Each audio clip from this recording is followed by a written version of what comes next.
10 favorite covers challenge. 10 favorite covers challenge? You're not serious. How is that even possible? You're missing a 0 on the end there, mate. 10 favorite covers. Okay. I'll play. So Grammaticus Books brought out this cute video. I don't think I've commented on it yet, but I will. And Richard from Vintage SF has done it. And now Jeff from Jeff's Cool Cave of Books has done it too. So sure, it's a lazy afternoon. I will try and squish down my 200 favourite covers into 10. It may not work. It may not work well. It's been fun though, looking through them all. I'll start with the honourable mentions that didn't quite make it. And one is The God Whale by T.J. Bass. I read this book in a buddy read with Ira from over at SF Words of Wonder. I think it was last year. And it's a great cover, but I don't think we ever figured out who did the artwork. We spent a lot of time hypothesizing, and there is actually a signature on the cover, I think, but I don't think we ever knew for sure. So, great cover, but I can't attribute it. If you can, let me know. Okay, when you think about your favorite covers, there's a couple of things that can be happening there. A, the cover can be so good, the artwork so spectacular, that is a favorite cover, even if the book inside isn't so great. Other times the book can be so magnificent that you love the cover for the experience. So those are two options. I should mention too that Ben has put a couple of things in place for this challenge. It has to be a book that you actually own and can wave around. And what is the other one? There was another one. I've forgotten it. Sorry. I'm pretty sure I comply. I've added a couple of book conditions of my own. It's got to be one of the ones that I have read. It can't be off my to-read shelf because that's adding a whole heap more zeros in there that don't belong. And not a new one. All of these are, if not old covers, then older covers, because these days anything can be done with AI, and I just excluded that. I might do a whole different one with just AI covers, but if it wasn't for that, there'd be a few different changes here. Okay, I am going to make another honourable mention. Mac Reynolds' Satellite City. The book is not great, though I love it. The cover is rather stilted, but it's pure classic science fiction-y. I don't know who did it. I think I did look that up. Another one is Trillions by Nicholas Fisk. This is a kid's book, but it is a fantastic kid's book. And the artwork on the front is not only great artwork, but it's representative of the story in a unique and important way. I didn't include it, mainly, I've got to admit, because I only had 10. Another honourable mention, Powell Anderson's The Queen of Air and Darkness and Other Stories. This has been a fantastic cover that I have loved my whole life. You've got that woman with blue skin, Queen of Air and Darkness, and you've got this starry background and she's holding a child. I also love the asymmetry of it. You've got a circle cut out of the actual image, but not the whole circle. It cuts out at the cover and doesn't continue around. And that asymmetry makes for a whole new viewing experience, and it draws you in a special way. Another honourable mention is my rather old copy of Brave New World. I think it's an excellent cover for Brave New World. It's got that strange redness that makes all the people look odd. You can't quite see it, but that series of numbers down the bottom is a whole heap of embryos or fetuses with numbers indicating the cloning perspective that this book is about. The title is excellent, and its wraparound and its back cover looks even more science fiction-y. The reason I didn't include this had to do with the attribution of the cover, which is odd, and I'm going to read it out to you here. So the cover art and photographs are copyright 1978 by MCA Publishing. MCA Publishing, you say?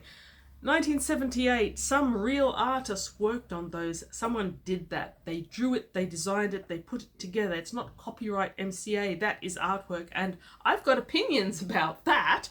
So, honourable mention. Another one is My Three Penguins.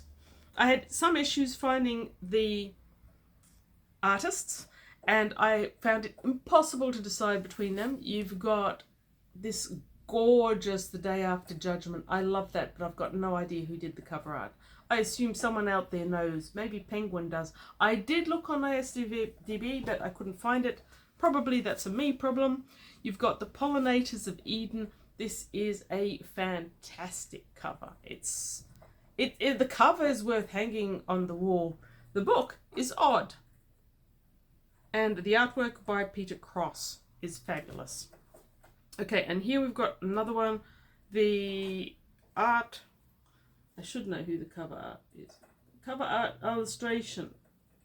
Alan Aldridge did this amazing cover art, which I reviewed when I reviewed the book earlier on. It is fantastic, and it almost made it, but not quite. So the first in my top 10, maybe a cheat. It is The Silver Metal Lover by Tanith Lee. So this fantastic artwork that Orion has put on the book is by Danny Flynn. And at first glance, it doesn't seem particularly science fiction-y, but if you look in the background, you will see those towers that hint at the science fiction and the weirdness. But as appropriate for a Tanith Lee book, you've got that variation in colour.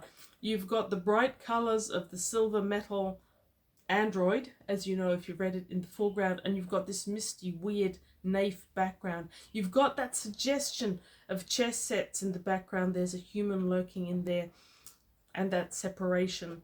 It is also a wraparound and continues onto the back in beautiful ethereal colour. This is a great cover, and it is spectacularly suited to the story in many, many ways, which is why it is one of my favourite covers. Seahorse in the Sky. Now I had to include Edmund Cooper, and Edmund Cooper's got some fantastic artwork on some of his books. But Seahorse in the Sky is perhaps one of my favourites. It's one of the first two Edmund Cooper books I ever read. This one is very, very faded, but there is something about the dynamics of that cover with the suggestion of near and distance and the single man looking out towards the globe that always drew me in. It doesn't hurt that I adore this book in general, but the cover art by David Berger is spectacular. So that's one of my top 10, at least today. Now I'm putting in an unusual one, and this one is for Richard from Vintages SF. If you watch this, it is a favourite of mine, and it has been a favourite for a long time, but it's a weird one, and it is by Gray Moran. I did check up on this first. It is written here somewhere. Okay, let's go with Gray Morrow.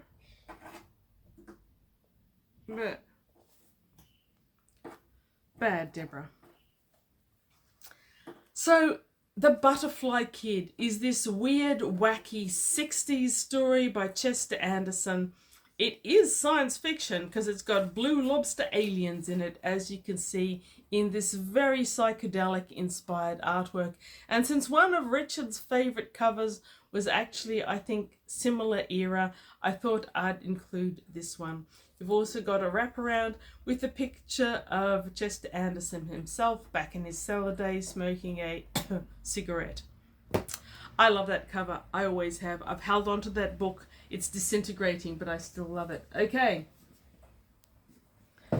I had to have one of the E.C. Tubb books because the Dumarest Saga has got some fantastic covers to it. And of these three, it was a really, really hard choice. And though Eye of the Zodiac has never been one of my favourite stories, but its cover has always been a great favourite with its wraparound. The way red and blue is used here is fantastic. And Jack of Swords, which is collapsing due to overreading, has got a very similar dynamic of weird illustration, and that use of red makes it fantastic. Those are not my top covers because they are both by Josh Kirby, and I'm saving Josh Kirby for later. So instead, I'm giving my Earl Dumarest to the Winds of Gath. This is the first in the series, and it's probably the oddest of the covers. It doesn't have any well-endowed women busting out of their jeweled bikinis. It doesn't have any of the action. It doesn't, but it's a very strange cover. And when I first saw it, I didn't like it one bit, but it's grown on me over the years. And again, doesn't hurt that I love this book. So this cover is by Chris Yates, and it's the only Chris Yates that I had that was likely to be on this list. So The Winds of Gath, an amazing, strange, ethereal and odd cover that I thoroughly love. Now here we come to an interesting one. This one is also a kid's book. It's a kid's book that I've had since I was a kid, and it's one of my early science fiction books. The Forgotten Door by Alexander Key is a fantastic story, and I'm pretty sure I have reviewed it on this channel. If not, I really should. And this is a fantastic cover. It isn't, strictly speaking, exactly accurate to what happens in the book, but it represents the experience of the book and something that does happen. So here you've got that oval thing that as a child I always thought represented a planet, and you've got a door opening in it, and you've got this boy falling out with the stars in the background, and it is a wraparound, and you've still got that starry cloudy night in the background. As you can see, it has been very well loved and very well read for many, many years. Now, the interesting thing about that is that there are illustrations in this book, and they're attributed in the beginning to Dom Lupo, but the cover isn't attributed, and I am 99% certain that the cover was actually done by the author, because Alexander Key was a trained illustrator, and so I think it probably is by him. Oh, and speaking of trained illustrators and author artists, I forgot to mention the Silver Metal Lover is an Orion edition, but inside it's got a black and white. And knowing as I do now from the Doors and the Door Challenge that Kenneth Lee was an artist, I wouldn't be at all surprised if that black and white, which is not attributed, was by her. Moving on from the Forgotten Door, on to the next one, we have The Day of the Triffids. Now, John Wyndham was a great author, and there are some fantabulous cover art associated with the stories. But the one that's my favourite is the penguin that I grew up with, which you can tell I grew up with it, because I was enjoying this cover even before I could read it. So this penguin, I am 99% certain, was drawn by John Griffiths. Penguin did a number of covers, but this particular interpretation of the Triffids persists in all the ones that do seem to be related to John Griffiths. On the back, you've got a portrait of the author. So this is a jokey, cartoony kind of picture.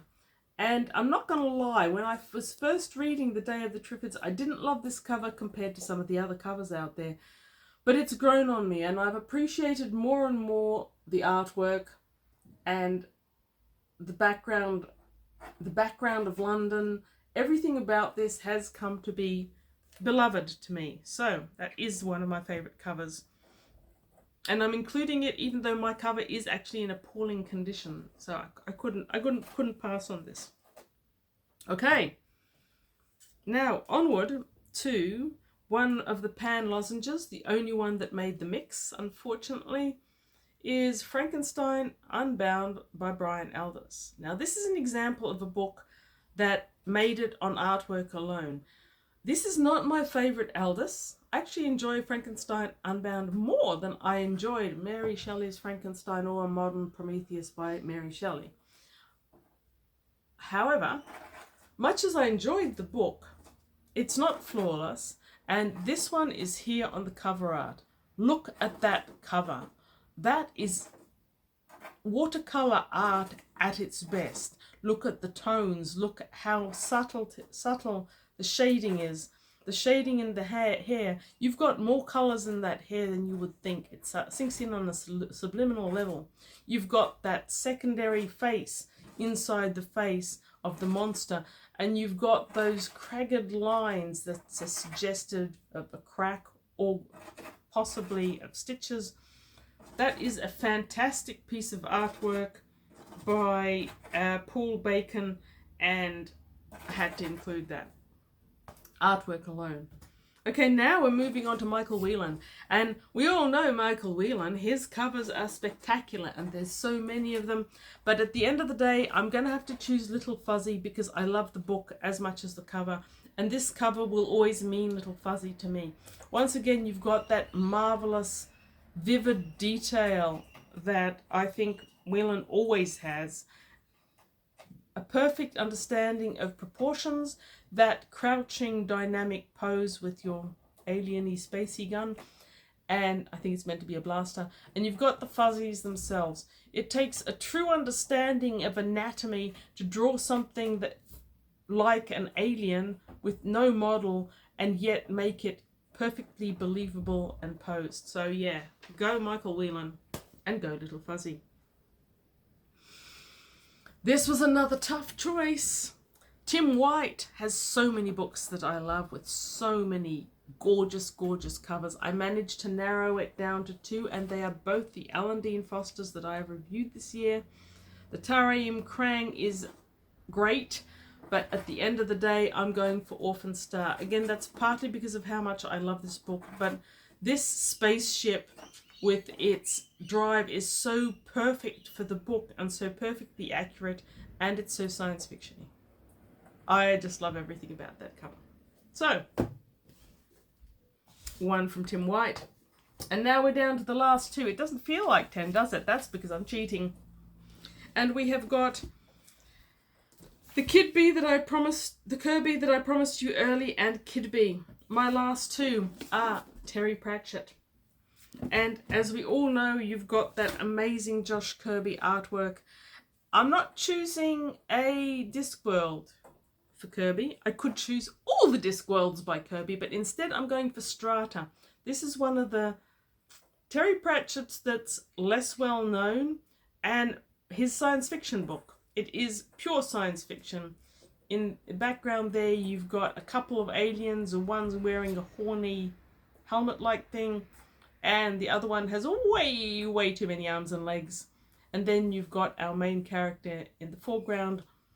And as all of his covers were, this one is a wraparound and a spectacular piece of artwork.